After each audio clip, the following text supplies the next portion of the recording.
प्यारे विद्यार्थियों, आज का वीडियो कक्षा 11वीं फिजिक्स के लिए बहुत ज़्यादा इम्पोर्टेंट है, क्योंकि आज का वीडियो यदि आप देख लेते हैं तो निश्चित तौर पर आपके जो वार्षिक परीक्षा का जो पेपर है उसमें बहुत सारे प्रश्न आएंगे। तो ऐसा हम इसलिए कह रहे हैं क्योंकि आज के वीडियो में हम आपको कक्षा 11वीं पूरक परीक्षा 2024 का पेपर बता रहे हैं। हम इसलिए कह रहे हैं कि ये पेपर बहुत ज़्यादा इम्पोर्टेंट है, क्योंकि जो सप्लीमेंट्री का पेपर होता है ना, ये ज़्यादा मतलब किसी ओपन नहीं हो पाता है, कम लोगों के पास रह पाता है और न्यू सिलेबस के अकॉर्डिंग होता है, तो इससे पेपर बहुत आते हैं। तो इसके हम सभी प्रश्न बताएंगे, ऑब्जेक्टिव, सही जोड़ी, खाली स्थान और 2 अंकों के प्रश्न हल सहित बताएंगे। और इसके अलावा हम आपको ये 2023 का पेपर भी इसी वीडियो में हम हल करके बता रहे हैं। वीडियो बहुत महत्वपूर्ण है और 2023-24 का भी बताएंगे, यानी 3 पेपर आपको बताएंगे। और 3 पेपर के आप यदि ऑब्जेक्टिव, सही जोड़ी, खाली स्थान, वस्तुनिष्ठ पढ़ लेते हैं तो आपका जो पेपर है बहुत अच्छा जाएगा। इसलिए वीडियो महत्वपूर्ण है। प्लीज़ सब्सक्राइब कर लीजिएगा ताकि आगे भी इसी प्रकार के वीडियो मिलते रहें, और वीडियो को अपने दोस्तों तक शेयर अवश्य कीजिएगा। चलिए शुरुआत करते हैं। सबसे पहले यहाँ देखते हैं पूरक परीक्षा का जो पेपर है उसको अपन हल करते हैं। प्यारे विद्यार्थी, वीडियो की क्वालिटी बढ़ा लीजिएगा ताकि आप स्पष्ट रूप से देख सकें। यहाँ देखिएगा, पहला लिखा हुआ है कि किसी गेंद को ऊर्ध्वाधर ऊपर की ओर फेंका जा रहा है। ऊपर की ओर फेंका जा रहा है तो वह उच्चतम बिंदु पर पहुँचता है, यानी कि जब ऐसा फेंकते तो उच्चतम बिंदु पर जब पहुँचता है तब वहाँ तक पहुँचने में t समय लेती है। तो t/2 समय पर गेंद की ऊंचाई कितनी होगी? तो इसको हल करने पर आप देखेंगे 3/4h आएगा, यानी इसका उत्तर आएगा बी। ये 3/4h है ना, ऊंचाई का 3/4 रह जाती है, इतनी ऊंचाई पर t समय पर लगेगा। ठीक है, अब इसके बाद देखते हैं दूसरा क्वेश्चन। तो दूसरा क्वेश्चन इसमें लिखा हुआ है कि एक वस्तु सरल रेखा में गति कर रही है, आधे समय में v1 चाल से चलती है और शेष जो आधा समय है उसमें वह v2 चाल से चलती है, तो औसत चाल कितनी होगी? तो भाई दोनों चाल को जोड़ करके 2 का भाग दे दें तो औसत निकल आएगा, यानी इसका उत्तर आएगा ए। ठीक है ना, तो आप देखते जाइएगा। फिर इसके बाद ये देखिएगा तीसरा क्वेश्चन है ना। तीसरा क्वेश्चन इसमें इस प्रकार से लिखा हुआ है। तीसरा क्वेश्चन देखिएगा कि एक स्प्रिंग को 2 सेंटीमीटर तक खींचते हैं, तो स्थितिज ऊर्जा U है स्थितिज ऊर्जा। तो स्प्रिंग को यदि 10 सेंटीमीटर तक खींच दिया जाए, 10 सेंटीमीटर तक खींच दिया जाए तो उसकी स्थितिज ऊर्जा कितनी होगी? प्यारे विद्यार्थियों, इसका उत्तर आ जाएगा 25U। ठीक है ना, आप इसको हल कर लीजिएगा। ज़्यादा हल करेंगे तो देखिए मतलब मैं एक एक करके बहुत ज़्यादा डिटेल में बताऊँगा, तो इतने सारे आप पेपर से 3 पेपर हम हल करना चाह रहे हैं, वो थोड़ी से समय ज़्यादा लग जाएगा, वीडियो बड़ा होगा। ठीक है, फिर इसमें देखिएगा चौथा प्रश्न है ये चौथा। इसमें लिखा निम्नलिखित में से कौन सा अभिकेंद्र त्वरण का व्यंजक नहीं है? तो देखिए ये भी अभिकेंद्र त्वरण का व्यंजक है ना, और ये भी अभिकेंद्र त्वरण का रूप है। इसमें ये जो डी नंबर का है ना, ये है अभिकेंद्र त्वरण का व्यंजक नहीं है, इस रूप में नहीं आ सकता। ठीक है, फिर इसके बाद 5वां क्वेश्चन देखिएगा। 5वां क्वेश्चन इसमें लिखा हुआ है कि पृथ्वी की सतह से पलायन वेग v का मान पिंड के द्रव्यमान m पर किस प्रकार निर्भर करता है? तो प्यारे विद्यार्थी, पलायन वेग पिंड के द्रव्यमान पर निर्भर ही नहीं करता। तो निर्भर ही नहीं करता तो m की घात आनी ही नहीं चाहिए, यानी m की घात 0 होगी, है ना। यानी इसका आंसर आ जाएगा क्या? ये v अनुक्रमानुपाती m की घात 0। ठीक है, फिर इसके बाद देखिएगा छठवां ऑब्जेक्टिव। छठवां ऑब्जेक्टिव में लिखा हुआ है पिंड का जड़त्व आघूर्ण का मान किस पर निर्भर नहीं करता? जड़त्व आघूर्ण किस पर निर्भर नहीं करता? तो देखो, जड़त्व आघूर्ण द्रव्यमान के वितरण पर निर्भर करता है, द्रव्यमान पर भी, क्योंकि जड़त्व आघूर्ण I बराबर क्या होता है? I बराबर होता है सिग्मा mr²। ठीक है ना, तो इसमें घूर्णन वेग पर निर्भर नहीं करता। इसका आंसर आ जाएगा बी नंबर का। ठीक है, बाकी सब पर तो निर्भर ही करता है। ठीक, अब आगे देखते हैं। यहाँ देखिएगा रिक्त स्थान की पूर्ति कीजिए। तो रिक्त स्थान की पूर्ति में लिखा है 15 किलोमीटर प्रति घंटा। इसको अगर मीटर में बदलेंगे तो कितना आ जाएगा? तो सॉरी, इसमें लिखा है 54 किलोमीटर प्रति घंटा, तो मीटर में बदलेंगे तो आ जाएगा 15 मीटर प्रति सेकंड। ठीक है, फिर इसमें लिखा हुआ है एक सदिश है ए इसका 2i minus 2j plus k का मापांक कितना होगा। तो मापांक आप निकालते ही होंगे, सूत्र क्या होता है मापांक का निकालने का कि i j और k के जो गुणांक है उनका वर्ग करके वर्गमूल के अंदर कर दें 2 स्क्वायर फिर 2 स्क्वायर प्लस 1 का स्क्वायर, ये माइनस का स्क्वायर करेंगे तो प्लस हो जाएगा, इसलिए 2 2 4, 2 का वर्ग 4, 4 4 8 1 9, 9 का रूट निकालेंगे 3 आएगा। ठीक है, इसमें फिर इसमें लिखा है बल का आवेग। बल का आवेग काय के बराबर होता है, बल का आवेग होता है बल द्वारा उत्पन्न संवेग में परिवर्तन के बराबर होता है। ठीक है, ये आगे फिर इसमें लिखा है रुद्धोष्म प्रसार में गैस की आंतरिक ऊर्जा में क्या होती है, कमी हो जाती है। फिर अगला है कार्नो इंजन में कार्यकारी पदार्थ क्या होता है, आदर्श ईंधन होता है, आदर्श ईंधन होता है। ठीक है ना, आदर्श गैस भी कह सकते हैं, आदर्श ईंधन भी होता है। ठीक है, रबर स्टील की तुलना में कम प्रत्यास्थ है। ठीक है ना, स्टील ज़्यादा प्रत्यास्थ होता है, रबर कम होता है। ठीक है, अब यहाँ देखिएगा सही जोड़ी है, तो सही जोड़ी में यहाँ पर देखिएगा द्विपरमाणविक गैस की स्वतंत्रता की कोटि कितनी होती है। तो यहाँ इनके सही उत्तर हमने लिख दिए हैं, आप अच्छे से पढ़ लीजिएगा। इसका उत्तर आएगा 5। ठीक है, वीन का स्थिरांक कितना होता है, वीन का नियतांक, तो ये आ जाएगा 2.88 गुणित 10⁻³ MK। ठीक है ना, फिर है पृथ्वी के केंद्र पर गुरुत्वीय त्वरण का मान क्या होता है, 0 होता है। ठीक है ना, पृथ्वी की सतह पर गुरुत्वीय त्वरण, पृथ्वी के केंद्र पर त्वरण होता है, सतह 0 होता है, सतह पर सबसे ज़्यादा होता है, ऊंचाई पर जाने पर जी का मान घटता है, गहराई पर भी जाने पर जी का मान घटता है, सतह पर सबसे ज़्यादा होता है। फिर स्टील का यंग प्रत्यास्थता गुणांक कितना होता है, तो ये इसका उत्तर आ जाएगा 2 गुणित 10⁻11 न्यूटन प्रति मीटर स्क्वायर। ठीक है, फिर पृथ्वी की त्रिज्या कितनी होती है, तो पृथ्वी की त्रिज्या है 6.37 गुणित 10⁶ मीटर। ठीक है, पारे का घनत्व कितना होता है, तो पारे का घनत्व है 13.6 गुणित 10⁻³ किलोग्राम प्रति मीटर क्यूबिक। तो ये इस क्या हो गया आपके सही जोड़ी। ठीक है, अब आगे देखते हैं एक शब्द एक वाक्य में उत्तर। यहाँ देखिएगा एक शब्द एक वाक्य में उत्तर लिखा, सामान्य दाब एवं 0 सेल्सियस ताप पर वायु में ध्वनि का वेग कितना होता है, सबको याद होगा 332 मीटर प्रति सेकेंड। फिर है एक आवर्तकाल समय में तरंग द्वारा तय की गई दूरी क्या कहलाएगी, उसकी तरंगदैर्ध्य कहलाती है। ठीक है, तो सेकेंडरी लोलक की प्रभावकारी लंबाई कितनी होती है, तो भाई वो 1 मीटर होती है, 1 मीटर लिख सकते हैं या 100 सेंटीमीटर, बात एक ही है। पृष्ठ तनाव का मुख्य कारण क्या है, आप जानते हैं सहसंजक बल। ठीक है, फिर इसके बाद लिखा है यदि पानी का ताप 4 अंश सेल्सियस से 0 अंश सेल्सियस तक घटाया जाए, टेम्परेचर को घटाया जाए, तो पानी का आयतन किस प्रकार बदलेगा, तो उत्तर आएगा कि आयतन बढ़ जाएगा, है ना, क्योंकि बर्फ का घनत्व जो होता है पानी के घनत्व से कम होता है, तो इसलिए आयतन बढ़ जाएगा इस स्थिति में। ठीक है, अब यहाँ देखते हैं सत्य असत्य। तो लिखा है कि एक चक्रीय प्रक्रम में गैस की आंतरिक ऊर्जा बदलती नहीं है, तो नहीं बदलती, बिल्कुल कथन सत्य है। फिर लिखा है किसी वस्तु का जड़त्व आघूर्ण एक सदिश राशि होती है, तो नहीं, जड़त्व आघूर्ण सदिश राशि नहीं है, अदिश है, तो इसलिए कथन असत्य हो गया।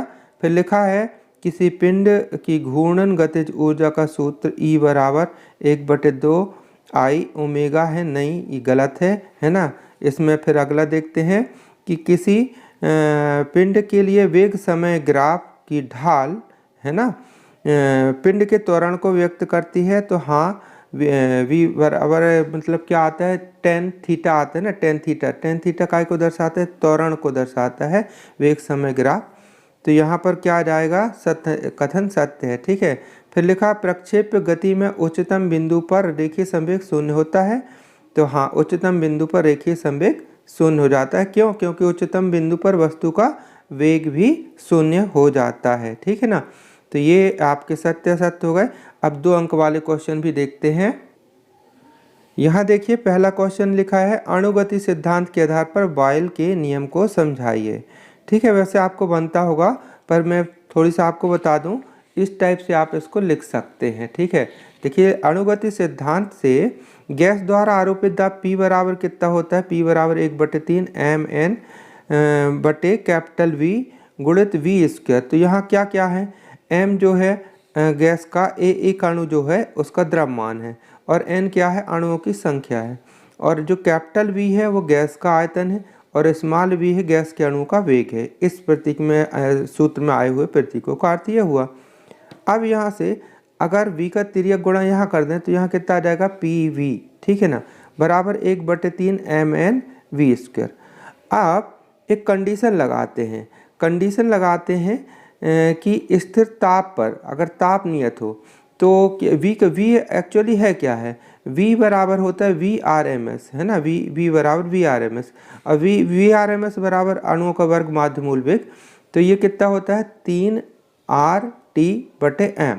ये अब इस सूत्र को देखने से क्या पता चलता है कि जो v है यानी VRMS है वो टेम्परेचर पर निर्भर करता है ना, ताप पर, ताप के अनुक्रमानुपाती होता है। ताप बढ़ेगा तो v भी बढ़ेगा। लेकिन हम यहाँ पर अगर कंडीशन लगा दें कि नियत ताप पर जब ताप नियत होगा तो v भी नियत हो जाएगा। अब v भी नियत हो गया, m क्या है, अणुओं का द्रव्यमान, वो तो नियत होता ही है। अणुओं की संख्या भी नियत होगी यदि गैस का आयतन निश्चित हो, मात्रा निश्चित हो, तो ये क्या होगा, गैस की मात्रा निश्चित होगी तो ये भी नियत हो जाएगा। तो ये पूरा पद क्या हो जाएगा, नियतांक हो जाएगा। तो यही तो बॉयल का नियम हो गया ना, कि इस प्रकार नियत ताप पर किसी गैस की निश्चित मात्रा में पीवी बराबर नियत होता है। इसको आप इस प्रकार से भी कह सकते हैं कि स्थिर ताप पर किसी गैस की निश्चित मात्रा का दाब उसके आयतन के व्युत्क्रमानुपाती होता है, यानी P व्युत्क्रमानुपाती, और यहाँ पर 1/v, v की व्युत्क्रमानुपाती हुआ, तिर्यक गुणा होगा तो v यहाँ आ जाएगा, अनुक्रमानुपाती हटेगा तो नियतांक आएगा। तो इस प्रकार से लिख सकते हैं। नियम लिखने के लिए आए तो आप इतना भी लिख देंगे तो चल जाएगा, लेकिन क्वेश्चन में कहा गया था कि अणुगति सिद्धांत से करें, इसलिए आपको ऐसा करना पड़ेगा इसका, ठीक है। अब इसमें लिखा हुआ है अगला क्वेश्चन ये कि ऊर्जा समविभाजन का नियम लिखिए। तो यहाँ पर हमने लिख दिया है, थोड़ी पढ़ लीजिएगा। तापीय संतुलन में किसी भी गतिशील प्रणाली की कुल ऊर्जा, जितनी भी ऊर्जा होगी वो अलग अलग स्वतंत्रता की कोटियों में समान रूप से विभाजित हो जाती है, ठीक है, ये हुआ। फिर अनुत्क्रमणीय प्रक्रम, और इसका उदाहरण देना है। तो अनुत्क्रमणीय प्रक्रम को आप ऐसा कह सकते हैं, जो प्रक्रम उत्क्रमणीय नहीं है वो अनुत्क्रमणीय है। ये थोड़ी सा आप डिटेल में लिखना चाहें तो कुछ इस प्रकार से लिख सकते हैं कि वह प्रक्रम जिसे विपरीत क्रम में ठीक उन्हीं अवस्थाओं में से नहीं गुजारा जा सकता जिनसे होकर वह सीधे गुजरा था, अनुत्क्रमणीय प्रक्रम कहलाते हैं। देखिए ऐसा भी लिख सकते हैं, जो प्रक्रम उत्क्रमणीय नहीं है वह अनुत्क्रमणीय है। जैसे उदाहरण पूछा है तो लोहे में जंग लगना, पानी में शक्कर का घुलना, है ना, इत्यादि, ठीक है। अब इसके बाद देखिएगा, इसमें लिखा हुआ ऊष्मागतिकी का द्वितीय नियम लिखिए। तो इसके बहुत सारे नियम कथन है द्वितीय नियम के। हम यहाँ क्लासियस का कथन बता रहे हैं कि बिना बाहरी सहायता के कोई भी स्वतः काम करने वाली मशीन, यानी ऑटोमेटिक मशीन, ठीक है ना, ऊष्मा को निम्न ताप वाली वस्तु से उच्च ताप वाली वस्तु या उच्च ताप वाले पिंड को पर नहीं ले जा सकता, निम्न ताप से उच्च ताप वाले पिंड में नहीं ले जा सकता बिना किसी बाहरी सहायता के। यही तो ऊष्मागतिकी का नियम हुआ। प्यारे विद्यार्थी, थोड़ी सा कुछ जल्दी इसलिए बताना पड़ रहा है क्योंकि आपको हमने कहा है ना कि 3 सेट के पेपर बताएंगे। फिर इसमें 8वां देखिएगा, 8वां में लिखा हुआ है सामान्यतः पानी के हैंड पंप का हैंडल लंबा क्यों होता है। तो ऐसा करने से कारण लिखिएगा कि बल की क्रिया रेखा की घूर्णी अक्ष से लंबा दूरी बढ़ जाती है, यानी आर का मान बढ़ जाता है।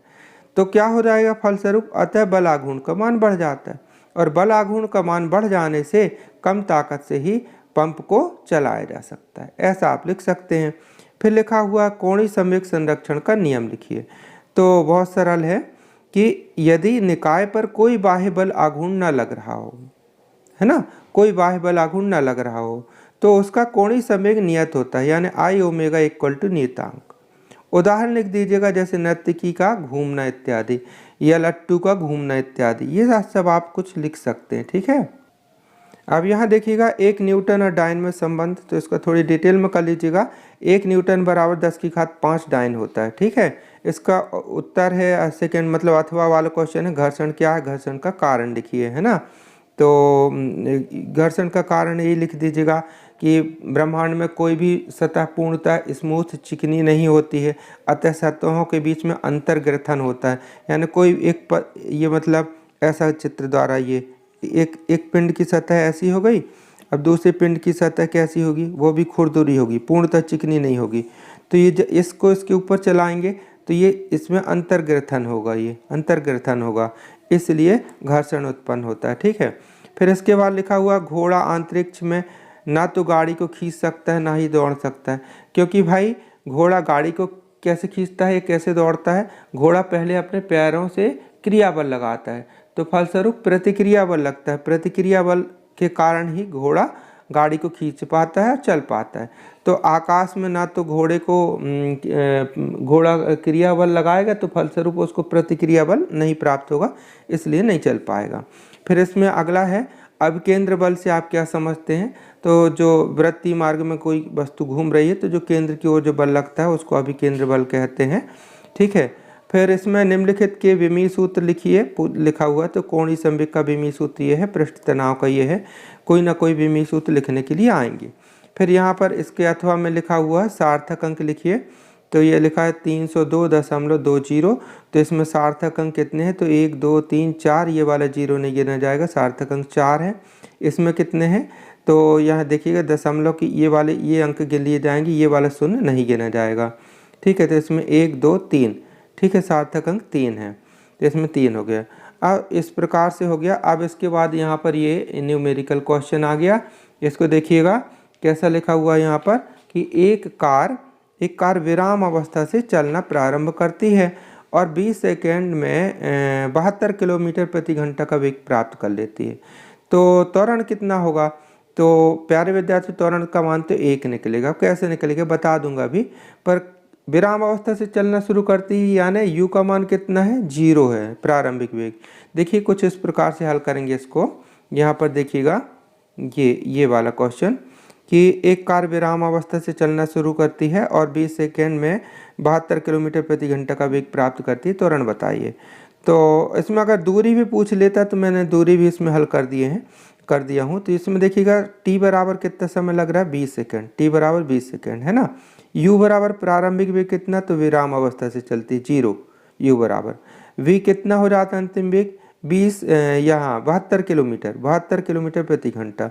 ये तो इसको किलोमीटर प्रति घंटा को भाई आपको मीटर प्रति सेकंड में बदलना पड़ेगा, तो मीटर प्रति सेकंड में बदलने के लिए 5/18 का गुणा कर देते हैं, ठीक है ना। तो 72 में 5/18 का गुणा कर दीजिएगा, तो 18 से 72 काटेंगे 4 आ जाएगा, 5 चौके 20 मीटर प्रति सेकंड। ये काय का मान हो गया v का। अब त्वरण पूछा है तो त्वरण बराबर क्या होता है, वेग में परिवर्तन की दर यानी वेग परिवर्तन बटे समय अंतराल। तो अंतिम वेग कितना हुआ v माइनस यू बटे टी, तो v का मान कितना हुआ 20, u का मान कितना है 0, t का मान कितना है 20 सेकेंड, ठीक है।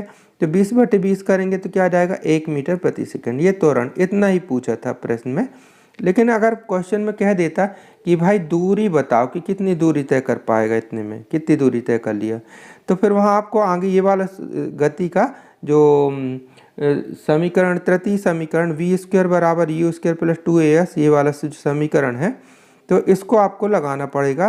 तो v का मान कितना है 20 है, u का मान कितना है 0 है, 2 यहाँ पर लिखे, a का मान कितना है 1 और s आपको ज्ञात करना है दूरी, ठीक है, a यानी त्वरण अभी ज्ञात किया 1। अब इसको हल कर दें तो यहाँ पर कितना आ जाएगा, यहाँ देखिएगा सॉरी यहाँ 20 है ना, 20 तो इसका स्क्वायर होगा, इसका क्या करना पड़ेगा स्क्वायर करना पड़ेगा, यहाँ स्क्वायर, और ये u का स्क्वायर 0 का स्क्वायर करेंगे तो 0 ही आएगा। अब इसके बाद की कहानी क्या होगी कि 2as, ये 2as यानी 2s बराबर 20 का वर्ग करेंगे तो कितना हो जाएगा 400 हो जाएगा, कितना हो जाएगा 400 हो जाएगा, ठीक है। तो यहाँ कितना हो जाएगा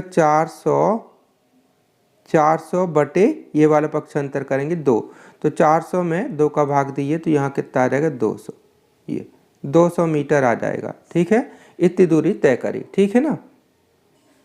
अब यहाँ से 3 अंक के क्वेश्चन शुरू हो जाते हैं। आप लोग थोड़ी सा अब यहाँ से देख लीजिएगा, है ना। रेखीय संवेग वाला ये जो P बराबर √2mE इसको सिद्ध करने के लिए आया था।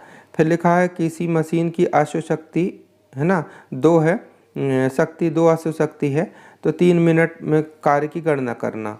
फिर इस लिखा किसी वस्तु को पृथ्वी की सतह से चंद्रमा पर ले जाते हैं तो उसके भार और द्रव्यमान में क्या परिवर्तन होता है। ग्रहों की गति संबंधी केपलर के नियम लिखिए। फिर पॉइसन अनुपात क्या है, इसका सैद्धांतिक मान क्या है। फिर इसका अथवा ये देख लीजिएगा, ठीक है। फिर आगे लिखा तरंग गति से आप क्या समझते हैं, इसकी विशेषताएं लिखिए। फिर है अनुदैर्घ्य और अनुप्रस्थ तरंगों में अंतर, इम्पोर्टेंट है, बहुत ज़्यादा आता है, ठीक है। फिर ये भी है, क्वेश्चन कई बार आया है, विमीय समीकरण वाले पार्ट से है कि किसी गैस का मतलब ध्वनि में तरंग की चाल v है, माध्यम का घनत्व दाब p है, घनत्व d पर निर्भर करता है, तो विमीय विधि से तरंग की चाल है तो व्यंजक ज्ञात करो, यानी विमीय विधि से आपको व्यंजक ज्ञात करना है, ठीक है। और इसमें समीकरण की शुद्धता की जांच करने के लिए भी इस पार्ट से आया करता है, t बराबर √2 पाई बटे √L/g, इसको, है ना, इसका अथवा ये दिया है, इसको आप देख लीजिएगा। अब 4 अंक के क्वेश्चन में यहाँ पर देखिएगा, ये दिए है मतलब 18वां क्वेश्चन, ठीक है, ये इसका अथवा ये वाला देख लीजिएगा। फिर 19वां क्वेश्चन देखें, एक सरल लोलक क्या है, सरल लोलक के आवर्तकाल हेतु व्यंजक ज्ञात करें, इम्पोर्टेंट है ही है, सभी अब पेपर में ही आए हैं तो इम्पोर्टेंट क्या सभी, है ना। फिर सरल आवर्त गति करते हुए पिंड की गतिज ऊर्जा स्थितिज ऊर्जा की गणना करो। फिर यहाँ पर ये 20वां क्वेश्चन है। तो ये सभी क्वेश्चन पेपर में आए हुए हैं, इनका आप अच्छे से अभ्यास कर लीजिएगा। अब बता रहा हूँ मैं आपको 2022-23 का पेपर, यानी पिछले साल का पेपर जो था, ये भी बहुत इम्पोर्टेंट माना जाता है, ठीक है। ये कौन सा पेपर है, 2022-23 का पेपर है, ठीक है। आपको ज़्यादा समय नहीं लगेगा, इसमें हमने ऑलरेडी टिक करके रखे हुए हैं। निम्नलिखित में से कौन सा व्युत्पन्न मात्रक है, व्युत्पन्न मात्रक देखिए, बाकी सब मूल मात्रक हैं, व्युत्पन्न मात्रक जूल है। फिर लिखा है कोई मशीन 10 सेकेंड में 100 जूल कार्य करे तो उसकी शक्ति कितनी होगी, तो 10 वाट है ना। अब हल करके बताएंगे, बहुत वीडियो लंबा हो जाएगा, फिर आप कहेंगे सर टाइम लग रहा है। फिर किसी पथ में संरक्षी बल द्वारा किया गया कार्य कितना होता है, 0 होता है। फिर 2 पिंडों के बीच की दूरी r है तो गुरुत्वाकर्षण बल समानुपाती होगा, तो समानुपाती होगा। गुरुत्वाकर्षण बल क्या होता है, दूरी के वर्ग के बीच क्रमानुपाती होता है, तो इसने समानुपाती पूछा, तो समानुपाती में आपको r की घात -2 करना पड़ेगा, है ना, क्योंकि 1/r² करेंगे तो ऊपर जाएगी तो कितना आएगा, ये माइनस में आ जाएगा, कितना घुमा करके पूछा है ना इसको। फिर इसमें देखिएगा 5वां क्वेश्चन, कोई धूमकेतु सूर्य की परिक्रमा दीर्घवृत्तीय कक्षा में कर रहा है तो निम्नलिखित में से कौन सी राशि नियत होगी, तो कोणीय संवेग नियत होगा, ठीक है। फिर इसमें लिखा है न्यूटन के गति के नियम को जड़त्व का नियम कहते हैं, कौन सी नियम को, प्रथम नियम को जड़त्व का नियम कहते हैं, ठीक है, क्योंकि इसका एक भाग विराम जड़त्व और दूसरा भाग गति जड़त्व को प्रदर्शित करता है, ये है ना, ये हो गया। फिर इसमें देखिएगा अगला क्वेश्चन कौन सा है, लिखा है बंदूक की गतिशील गोली लकड़ी के टुकड़े से टकरा करके उसी में धंस जाती है ना, तो निम्नलिखित में क्या संरक्षित होगा, तो ऐसी स्थिति में उसका संवेग संरक्षित होगा, ठीक है ना, ये आएगा इसमें उत्तर आ। अब इसके बाद देखिएगा रिक्त स्थान की पूर्ति कीजिए। वेग समय ग्राफ का ढाल वस्तु के त्वरण को प्रदर्शित करता है, ठीक है। फिर लिखा है घड़ी में जो सेकेंड की सुई उसका कोणीय त्वरण कितना होता है, तो π/30 सेकेंड होता है, रेडियन प्रति सेकेंड होता है। जल का घनत्व 4 अंश सेंटीग्रेड पर कितना अधिकतम होता है, 4 अंश सेंटीग्रेड पर जल का घनत्व अधिकतम होता है ना। फिर इसमें क्या है, समदाबीय प्रक्रम में डेल्पी का मान कितना होता है, 0 होता है, शून्य।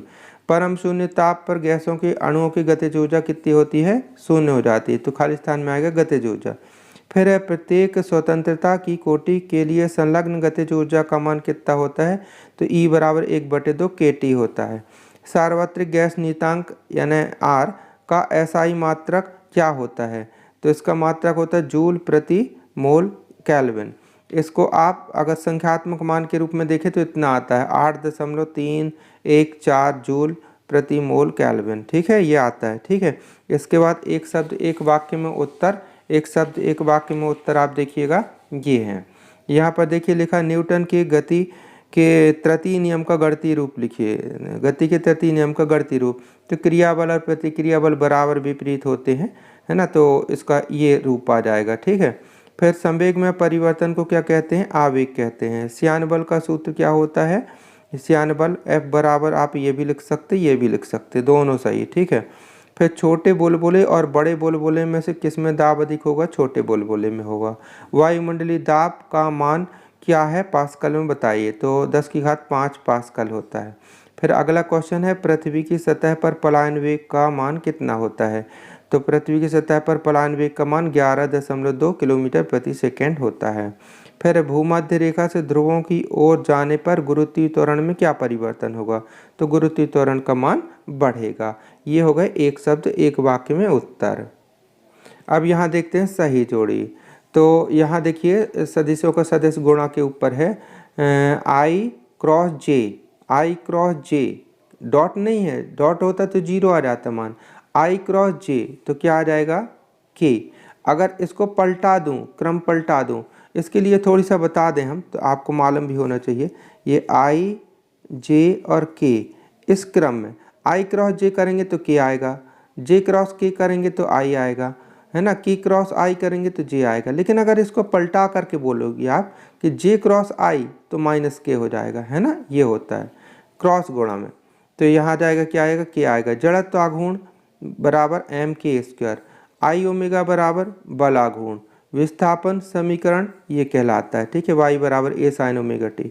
सेकेंड लोलक, तो आवर्तकाल कितना होगा? सेकेंड लोलक का आवर्तकाल 2 सेकेंड होगा। अभी हाँ, सेकेंड लोलक का आवर्तकाल 2 सेकेंड होता है। ठीक है ना। फिर इसमें लिखा है वेग समीकरण v बराबर ये है। ठीक है ना।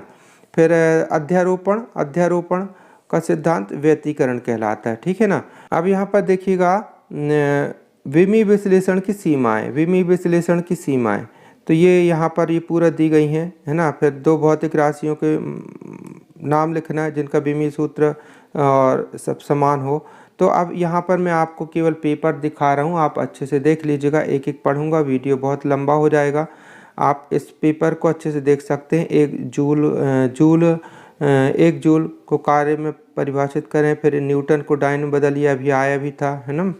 फिर इसमें देखिएगा चीनी मिट्टी के बर्तन को पैक करने में कागज़ की कतरन का उपयोग क्यों करते हैं। सर्पी घर्षण बेलन घर्षण में अंतर बहुत इंपॉर्टेंट है। गुरुत्वीय विभव गुरुत्वीय स्थिति ऊर्जा में अंतर, चंद्रमा पर वायुमंडल क्यों नहीं है, दो समतापी वक्र एक दूसरे को क्यों नहीं काटते हैं, ठंड में जीव जंतु सिकुड़ करके क्यों बैठते हैं। ठीक है ना। आगे है फिर इसके बाद है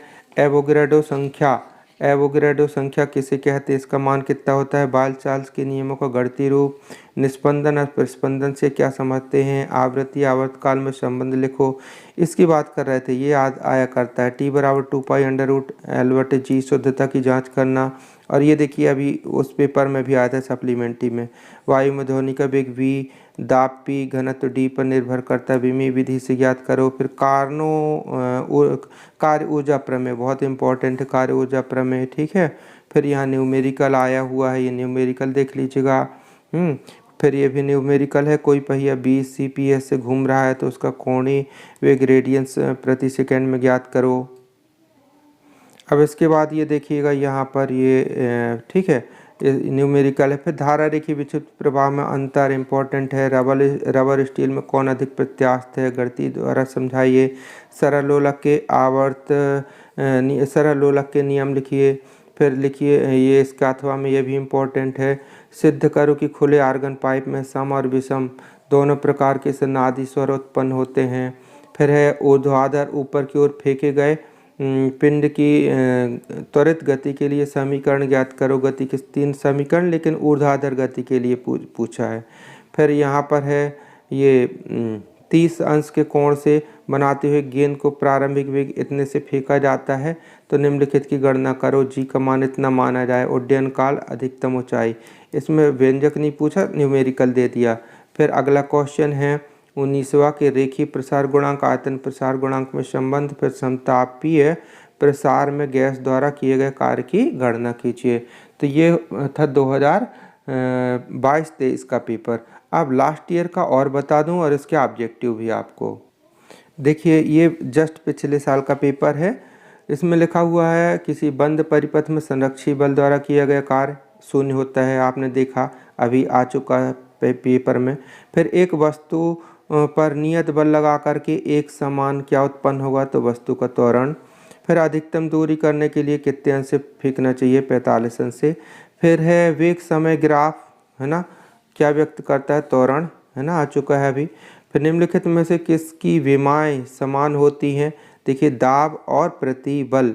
अभी एक प्रश्न उसमें आया था ना, किसका विमीय सूत्र समान होता है, ये तो दाब और प्रतिबल वो राशि। तो देखिए आप तैयारी करते हैं तो एक सेट के पेपर दूसरे में काम में जरूर आते हैं। फिर जड़त्व आघूर्ण का एसआई मात्रक, ये हो जाएगा किलोग्राम गुणित मीटर स्क्वायर, ठीक है। ये इसका इंग्लिश वर्जन है, यहाँ पर इंग्लिश वर्जन में भी दिया है, देख लीजिएगा। अब इसके बाद यहाँ पर दिया हुआ है रिक्त स्थान की पूर्ति करें। रिक्त स्थान की पूर्ति करें, पहला लिखा हुआ है खाली स्थान पर गुरुत्वीय स्थितिज ऊर्जा का मान शून्य होता अनंत पर।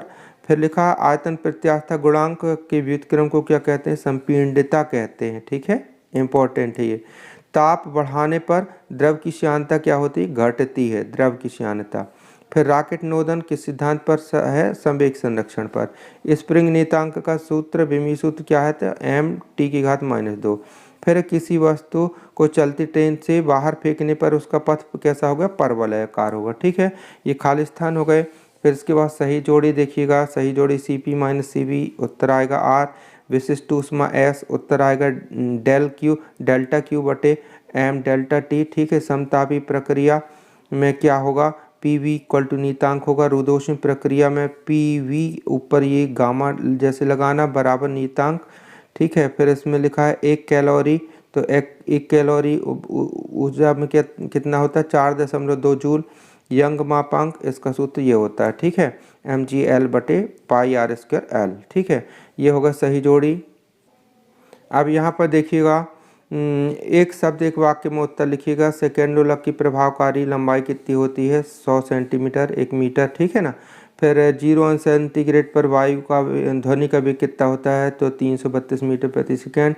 पृथ्वी के व्यास के अनुदिश सुरंग बना करके यदि कोई एक पिंड छोड़ दिया जाए तो वह कौन सी गति करेगा, तो सरल आवर्त गति या दोलनीय गति करेगा, क्योंकि आर पार नहीं निकल पाएगा, बीच से जाएगा, फिर इस साइड और उस साइड ऐसा होगा, ठीक है। फिर इसमें लिखा है यदि तनित तार में संग्रहित प्रत्यास्थ स्थैतिक ऊर्जा का सूत्र क्या होगा, तो ये है, ठीक है। फिर इसमें लिखा हुआ किसी गतिमान वस्तु का तात्क्षणिक वेग उसके औसत वेग के बराबर कब होता है, तो उत्तर है जब वस्तु समान वेग से गति करती है, ठीक है। और यहाँ पर जो लिखा था स्थितिज ऊर्जा वाली में, तो इसमें ये भी लिख सकते हो आप, ये कि ये वाला सूत्र भी लिख सकते हो, 1/2 गुणित प्रतिबल गुणित विकृति गुणित आयतन, ठीक है, ये भी आ सकता है इसमें। अब इसके बाद यहाँ पर लिखा हुआ पांचवा जो क्वेश्चन है, पांचवा क्वेश्चन है, इसमें क्या लिखा है, सत्य असत्य, ठीक है।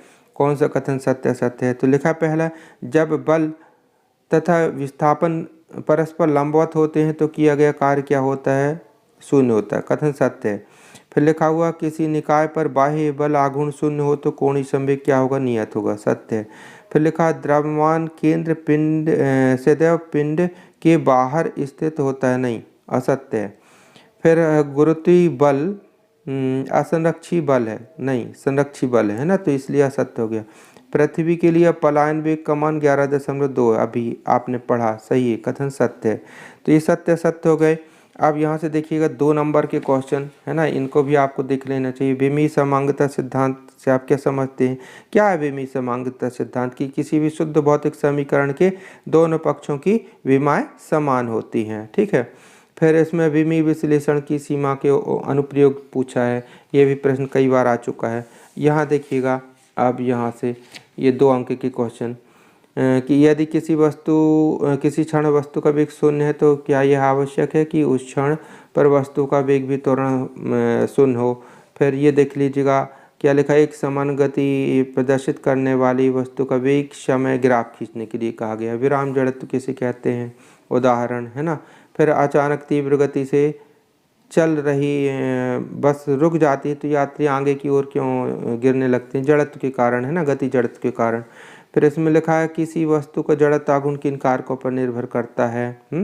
बता सकते हैं पिंड के द्रव्यमान पर, द्रव्यमान के वितरण पर, घूर्णी अक्ष से लंबवत दूरी पर, है ना। अब ये लिखा है, ये देखिएगा, ये देख लीजिएगा, इनमें द्रव्यमान केंद्र की स्थिति बताना है गोला और छल्ला में। फिर लिखा है स्पष्ट कीजिए कि क्यों कपकपी वाली ठंड के दिन लकड़ी की ट्रे की अपेक्षा पीतल की गिलास कहीं अधिक शीतल प्रतीत होती है ना। ऊष्माधारिता की ऊपर है क्वेश्चन। फिर स्पष्ट कीजिए क्यों अधिक परावर्तकता वाले पिंड अल्प उत्सर्जक होते हैं। आदर्श गैस किसे कहते हैं? आदर्श गैस समीकरण यानी PV = nRT। डाल्टन का आंशिक दाब का नियम। फिर यहाँ पर ये न्यूमेरिकल आ गया, ठीक है। यहाँ देखिएगा बाकी न्यूमेरिकल। फिर पलायन वेग की परिभाषा, पलायन वेग हेतु व्यंजक, फिर केपलर के नियम।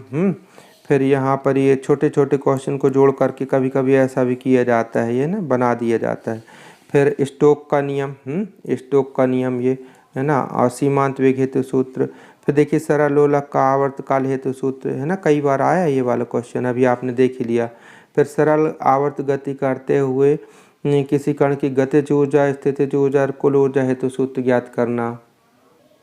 फिर यहाँ पर देखिएगा ये न्यूमेरिकल है, ठीक है। फिर इसके बाद यहाँ पर इसके अथवा में भी न्यूमेरिकल, इसमें बड़े बड़े न्यूमेरिकल आए थे 3-3 नंबर में। फिर इसमें ये वाला क्वेश्चन देखना है, ये सरलोलक के ऊपर आया था, ये गोलक का द्रव्यमान, गुरुत्वीय त्वरण, ये सब विमीय विश्लेषण का उपयोग करके सूत्र की व्युत्पत्ति करना, है ना। फिर मूल मात्रक व्युत्पन्न मात्रक में अंतर, मूल मात्रक व्युत्पन्न मात्रक में अंतर, समतापीय रोधोष्ण प्रक्रम में अंतर, गैस द्वारा समतापी प्रसार में किए गए कार्य हेतु व्यंजक ज्ञात करना, इंपॉर्टेंट क्वेश्चन है। फिर इसमें उत्क्रमणीय अनुत्क्रमणीय प्रक्रम में अंतर और बाह्य दाब द्वारा गैस के विरुद्ध प्रसार में किया गया कार्य। फिर तनित डोरी में अनुप्रस्थ तरंग की चाल हेतु व्यंजक ज्ञात करना। अप्रगामी तरंग किसे कहते हैं? दो सिरों पर परिबद्ध तनित डोरी की प्रसामान्य विधा का सूत्र ज्ञात करो। फिर एक पैदल यात्री किस प्रकार खड़ी चट्टान के एक कोने पर खड़ा है ना, किसी प्रकार, तो इस मतलब न्यूमेरिकल है, देख लीजिएगा।